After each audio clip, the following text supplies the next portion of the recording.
Hi guys, and welcome back.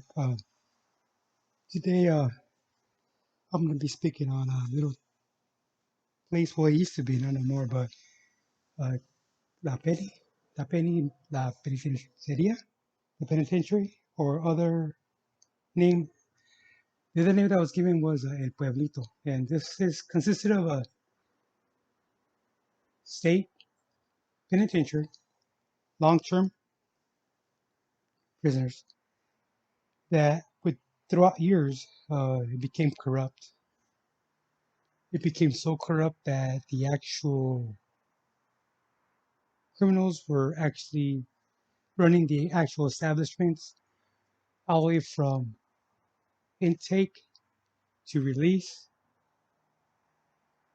and they had anything that you wanted, you can actually get there, which included substances, controlled substances, I should say, prostitution, money laundering, telephones, anything that you actually wanted, and you could actually get it there. But the only thing is that it came at a price, and sometimes money was not enough, unfortunately. So you had to actually have to rent a place to sleep if you didn't want to sleep outside on the floor. You had to provide money to feed yourself, and it was rough. It was very very rough, and a lot of crazy things happened in there, and it was just chaos. Just chaos, and it finally got shut down. The feds went in there and one night actually and loaded up all the actual prisoners and took them to a more modern, more structured prison. They call it El Hongo, the mushroom. And along with that, if some prisoners could afford and they could actually facilitate, they moved their immediate family into there with them, where the children will actually go to school in the morning and come back after school. Weird situation. It's just weird. I mean, it's just, I guess, into you're in that situation, you don't know really how to approach it, right? And one can only imagine, right? I've never heard of any stories of the kids getting any kind of attacked or anything like that. I don't think that was actually looked on in a positive way by inmates. But along with that, bad things do happen in these type of environments. And a relative of mine, about 2 years, at the most 2 years younger than me, was from Middle California, middle area, northern LA, a little bit past LA. And like I said, our family had quite a bit of cousins, so for the most part, that LA school district kept the traditional almost 3 months, right, for summer break. So quite often, they would send my cousins down to Tijuana with our grandmas. So coming down here, uh, I've actually met these actual friends, friends from actually from their area up north, relocated to San Diego and then to Tijuana also, and they were actually throughout the years became real friendly and would hang out down here. And my cousins started getting, as of age, and still hanging around. And to tell you the truth, I don't know what happened, but from what I was told, he made contact with, well, law enforcement made contact with him in Tijuana, and something to do with cocaine. I don't know the quantity, the quality, or if that was even true. I really don't know. My dad did a really good job of keeping that information from me.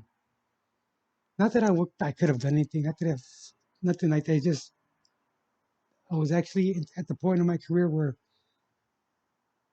I didn't need that kind of information given to me because just think about your actual uh, relative being down there and not be able to do anything about it while knowing what goes on down there.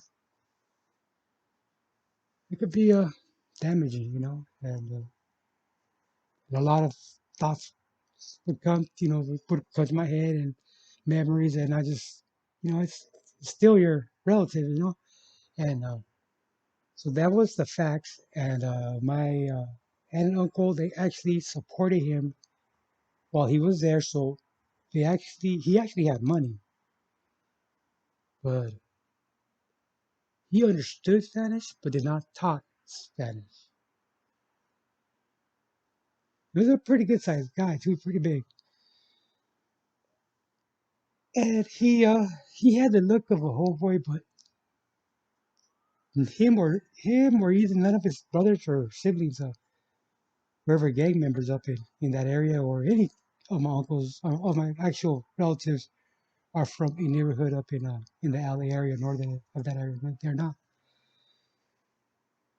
but they kind of looked apart and talked apart, and you know, it's just I guess how do you call it, a stereotype? So he was doing some years, quite a bit of long years, and I didn't find out till he was locked up till the years. Like I said, my dad did a good job of keeping that info from me, and things were looking good. Things were not looking good. Like I said, money wasn't enough, you know, and he was having a hard time. And to make a long story short, he actually turned what I can only describe as a mute zombie. That's all. That's only description I can give you. A mute zombie to the point where he would just stare at you, and there would be nothing there. There would be no emotion when you looked at him. And I know this firsthand because I saw him maybe about 15 years later at a party up at his mom's house.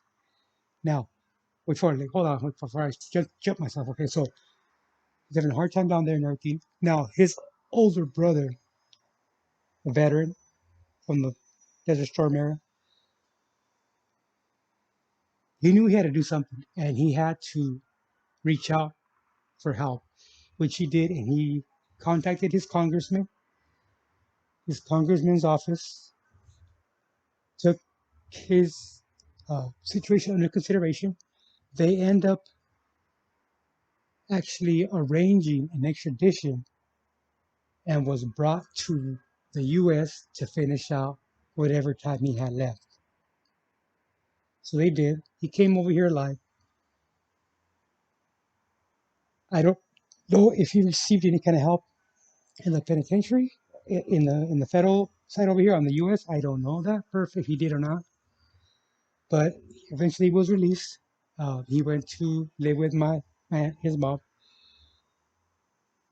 and his state of mind was the same.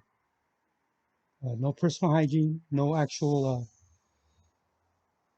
nothing to improve himself in life. He ended up setting up a little wall between the laundry and the kitchen, and in between there was only enough room to actually like hang a hammock, and that was his space. And he put just a cloth curtain from the walkway from the kitchen to the actual laundry room. He had that little. That's all he needed. And I realized that when I went to the birthday party and I saw that little space and everything, and he was peeping out, and the party was outside. But once he saw me,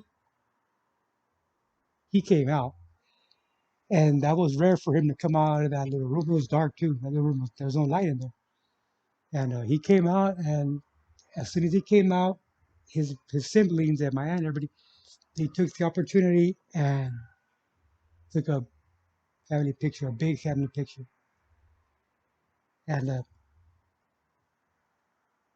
I can only imagine. I can't imagine what happened to him. I can't actually, you know, not even entertain the thought of how he was treated in there. And like I said, the charges that were explained to me is as I told you. If they were true or not, I don't know. If there's more of a actual other crime involved, I don't know. And they did not say so.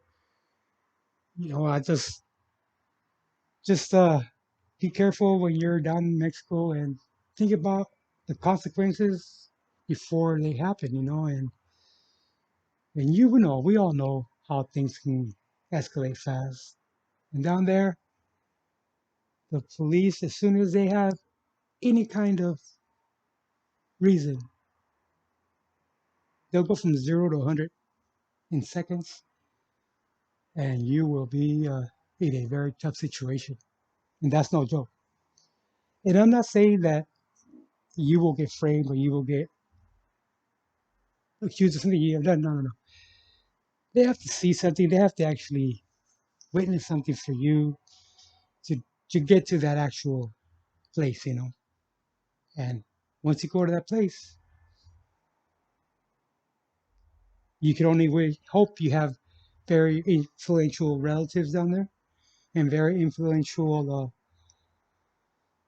connections because it can get rough. It can get rough, and they can go from a little minor thing and blow it up to a bigger thing, and you're doing some years in there. And good luck, man. Good luck.